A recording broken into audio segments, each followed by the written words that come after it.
चालाकी के नियम समझने के लिए विश्व की सबसे powerful book the 48 laws of power में से हम निचोड़ निकालेंगे शक्तिशाली इंसान बनने के नियमों को समझने के लिए। ये कुछ मिनट्स आप जो हमें इस वीडियो में देने वाले हो, ये जिंदगी भर आपके काम आने वाले हैं। तो कान के साथ में ध्यान भी लगाओ। शुरू करते हैं। आयरन मैन मूवी के एक सीन में एरोप्लेन ब्लास्ट होने की वजह से 13 लोग आसमान से गिरे होते हैं और अपना हीरो टोनी स्टार्क एक आयरन मैन सूट में उड़ते हुए उन्हें बचाता है जो नीचे गिर रहा है। तो जब वह 2 लोग को बचा लेता है, यानी कि पकड़ लेता है उन्हें, उसके बाद में टोनी स्टार्क बोलते हैं अब केवल 11 और बचे हैं। सिर्फ 2 बचाने के बाद एटीट्यूड यह बोलता है कि 11 और बचा है, जैसे मानो कि 11 बचाकर वो बोल रहे हो कि 2 ही बचे हैं। Positive attitude. दूसरे सीन में एक एआई रोबोट होता है जिसका नाम होता है जॉर्विस, और जॉर्विस को काम दिया जाता है एक हथियार को समझने का। टोनी स्टार्क रोबोट से बात करते हैं, कहते हैं कि क्या स्टेटस है, कितना समझ पाए हो। तो रोबोट रिप्लाई में कहता है इसके कुछ हिस्से मुझे समझ में नहीं आ रहे हैं। तो टोनी स्टार्क वहाँ पर नाराज ना होकर कहते हैं यानी कि कुछ समझ में आ रहे हैं। इसे बोलते हैं पॉजिटिव साइड को देखना, समझदारी से चीजों को देखना। एक बार टोनी स्टार्क को आयरन मैन के सूट को रोककर कोई बोलती है कि तुम्हारा ये भड्डा धातु का सूट भंगार में बिकेगा। तो टोनी स्टार्क ने फटाफट से जवाब दिया हाँ, यही तो मेरा प्लान है। दूसरा होता तो लड़ता, चीटता या बहस करता। इसे बोलते हैं समझदारी से खेलना। अगर आपने शाहरुख खान के इंटरव्यू देखे हो तो आपको पता होगा, यूट्यूब पर अगर आप शाहरुख खान के स्ट्रगल लाइफ को सर्च करोगे तो आपको मिलेगा कि वो कितने चालाकी से उसी वक्त बिना रुके उल्टे सवाल करने वालों को ऐसा जवाब देता है कि सामने वाले की बोलती बंद हो जाती है। हमें वो लोग पसंद है जो टफ कंडीशन में भी कूल बने रहते हैं, जो पॉजिटिव साइड को देखते हैं, जो पॉजिटिव एटीट्यूड रखते हैं। जिसका सबसे बड़ा एग्जांपल है बनी आइंस्टाइन के प्रोफेसर, जिससे हम सब इम्प्रेस हुए हैं। उनके टफ कंडीशन में भी स्मार्टनेस को आजमाने को लेकर इंसान क्या चाहता है? इंसान पावर चाहता है, सत्ता चाहता है, शक्ति, अपना दबाव बनाना चाहता है।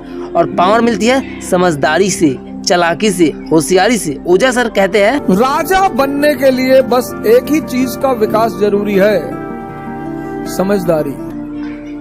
मैं आपको इस वीडियो में शक्तिशाली बनने के ऊपर विश्व की अब तक की सबसे powerful book the 48 laws of power में से मेरे कुछ फेवरेट लॉ बताने वाला हूँ। शुरू करते हैं। पहला law, always say less than necessary. जरूरत हो उतना ही बोलो। मेरे फेवरेट मूवी जॉन विक में जॉन बहुत कम बोलता है, पर जब भी वो बोलता है सुनने के लिए कान खड़े हो जाते हैं। ये सिर्फ हमें लगता है कि ज़्यादा बोलकर या फिर अच्छी बातें बोलकर आप सामने वाले को इम्प्रेस करोगे, पर नहीं, कॉमन लगते हो। अपनी स्कैर्सिटी बनाओ। स्कैर्सिटी मतलब कोई भी चीज़ जो बहुत कम होती है, कम चीज़ों की वैल्यू होती है, प्लस ज़्यादा बोलने से आपके फंसने के चांसेस ज़्यादा होते हैं। आप रिवील ज़्यादा होते हो, आप ज़्यादा खुल जाते हो। नेक्स्ट लॉ है get others to do the work for you but always take credit. दूसरों से काम करवाओ पर नाम अपना करो। थॉमस एल्वा एडिसन जो बल्ब के आविष्कारक की वजह से जाने जाते हैं, उन्होंने बहुत खोजे या प्रोजेक्ट पर काम दूसरे वैज्ञानिकों से करवाया, जैसे निकोला टेस्ला, और उनको पैसे देकर उस प्रोजेक्ट को खरीद लिया और अपने नाम के साथ में लॉन्च कर दिया। एक लीडर खुद काम नहीं करता है, उसके लोग काम करते हैं, पर नाम लीडर का होता है। कई फेमस लोग, सेलिब्रिटी बिजी होने की वजह से वो अपनी किताब नहीं लिख पाते हैं, किसी को लिखवाकर वह पब्लिश करते हैं। क्रेडिट ले जाता है वह फेमस इंसान, वो सेलिब्रिटी जिसने लिखी नहीं थी, और लिखने वाले को सिर्फ एक बार पेमेंट मिलती है। इसे बोलते हैं घोस्ट राइटिंग। स्टीव जॉब्स ने खुद ने कोडिंग नहीं करी, खुद ने प्रोग्राम्स नहीं बनाए, खुद ने कंप्यूटर्स नहीं बनाया, फोन नहीं बनाया, पर एप्पल का नाम सुनते ही किसका नाम याद आता है? अगला लॉस है win through your actions never through your argument. बातों से मत जीतो, साबित करके कुछ करके जीतो। एक समझदार इंसान जब बेवकूफ इंसान से बहस करता है, तब बहस शुरू होते ही वहाँ 2 बेवकूफ हो चुके हैं। बहस मत करो, साबित करो। 3 इडियट्स मूवी में आपने देखा होगा कि आमिर खान करीना को बोलकर नहीं समझाता है कि तुम्हारी शादी एक गद्दे से हो रही है, बल्कि एक्शन से समझाता है। जैसे वॉच गुम होने का नाटक करवा दिया ताकि उसका रिएक्शन दिख जाए, शूज पर चटनी गिराई ताकि वो अमीरी दिखाए, प्राइस दिखा करके कितने के जूते थे।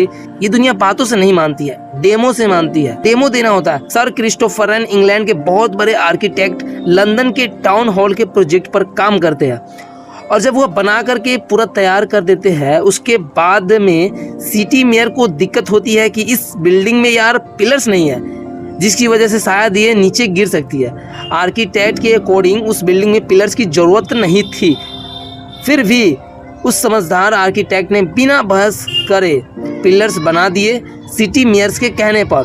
कुछ सालों के बाद में जब उस बिल्डिंग में रेनोवेशन का काम चल रहा था, तब वर्कर्स ने देखा कि यार ये जो 2 पिलर्स है इनके ऊपर तो जोर आ ही नहीं रहा है, या तो छत से अटैच ही नहीं है, तो ये पिलर्स केवल शो के लिए क्यों लगाए गए हैं। फिर हिस्ट्री में देखा तो पता लगा कि समझदार आर्किटेक्ट ने बिना बहस किए ये 2 पिलर सिटी मेयर्स के कहने पर लगा दिए थे, जबकि जरूरत नहीं थी।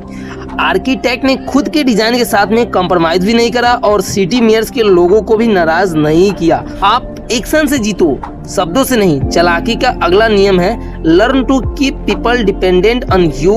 लोगों को पूरी तरह से आप अपने ऊपर निर्भर कर दो। आप किसी की कितने भी काम आ जाओ, जब आपकी जरूरत खत्म हो जाती है उसके बाद में लोग बाप बनने लग जाते हैं या भूल जाते हैं आपको। ऐसे में हमेशा एक चीज ऐसी रखो जो सिर्फ आपके द्वारा में ही हो सकती है, या फ्यूचर में कोई एक चीज ऐसी हो जो सामने वालों के लिए सिर्फ आप ही कर सकते हो। वो कभी भी आपके ऊपर हावी नहीं होगा, जिसे बोलते हैं हाथी के दांत दिखाना। एक बार ज्योतिष ने राजा को कहा कि 8 दिन बाद में रानी मर जाएगी, और वाकई में उसी वक्त 8 दिन बाद रानी मर गई। राजा को शक हुआ कि इसने अपनी भविष्यवाणी सही करने के लिए मारा तो नहीं है कहीं। राजा तो ज्योतिष से डरने लग जाता है कि ये एक दिन मेरे ऊपर हावी ना हो जाए, इसलिए राजा ज्योतिष को मारने ही वाला होता है। तब आखिरी बार राजा ज्योतिष से पूछता है कि तू ज्योतिष है ना, फिर बताओ तेरी मौत कब होगी। ज्योतिष ने चालाकी का खेल खेला और बोला, महाराज आपकी मौत के ठीक 3 दिन पहले मेरी मौत है। राजा डर गया कि इस भविष्यवाणी के अकॉर्डिंग अगर आज इसको मार दिया तो 3 दिन के बाद मैं मर जाऊंगा, तो इसे छोड़ देते हैं। लोगों को ऐसा निर्भर कर दो कि वो आपके साथ में बुरा ना कर पाए।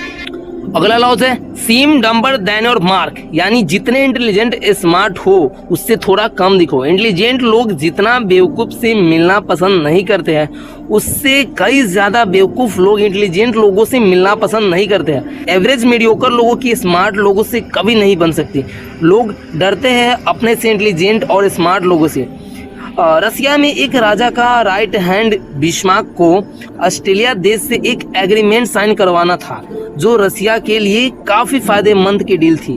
बट उस डील में ऑस्ट्रेलिया का कोई फायदा ही नहीं था, तो वो साइन क्यों करेगा। अब ऑस्ट्रेलिया के किंग काउंट लोमी ताश खेलने के बहुत शौकीन आदमी था। वो किसी भी आदमी के नेचर और कैरेक्टर के बारे में पता लगा सकते थे कि वो कैसा आदमी है सिर्फ उसके साथ में ताश में क्वींस गेम खेलने के तरीके से। और ये बात बिस्मा को पता थी। अब क्योंकि बिस्मा को एग्रीमेंट साइन करवाना है, तो चाल देखो, एग्रीमेंट होने की एक दिन पहले बिस्मा लोमी को, जो कि ताश खेलने की शौकीन है, उनको बातों में उलझाकर बड़ी चालाकी से क्वींस खेलने के लिए इनवाइट कर देता है। और जब गेम शुरू हुआ तो बिस्मा ने वो गेम जान करके लापरवाही से खेला, खूब पैसे हारे, लेकिन ऐसा करके लोमी को चमका देने में बिस्मा कामयाब रहे।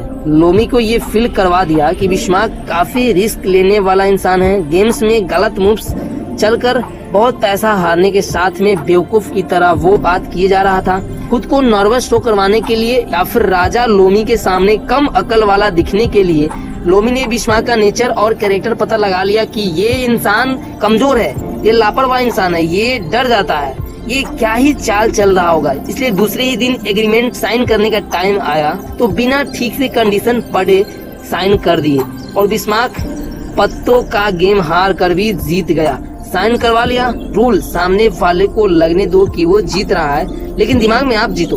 Play smart, act like you did not notice anything. आप मेरी वीडियोस को देख करके चालाकी और समझदारी सीखो, पर चाले चपलिंग की बात भी याद रखो, जो कि है more than cleverness we need kindness and gentleness. यानी दुनिया में चालाकी के साथ नम्रता भी जरूरी है। चालाकी से आपको खुद को बचाना है, ताकि दूसरों को दबाना है। इतना काफी था। वैसे हाँ, इंसान के अंदर भोलापन, बचपना और पागलपन ये कभी मरने नहीं चाहिए, ये कभी खत्म नहीं होनी चाहिए। वाल्ट डिज्नी ने कहा है कि चालाक और जिसमें बहुत दिमाग है वो कभी भी कुछ नहीं समझ सकता है।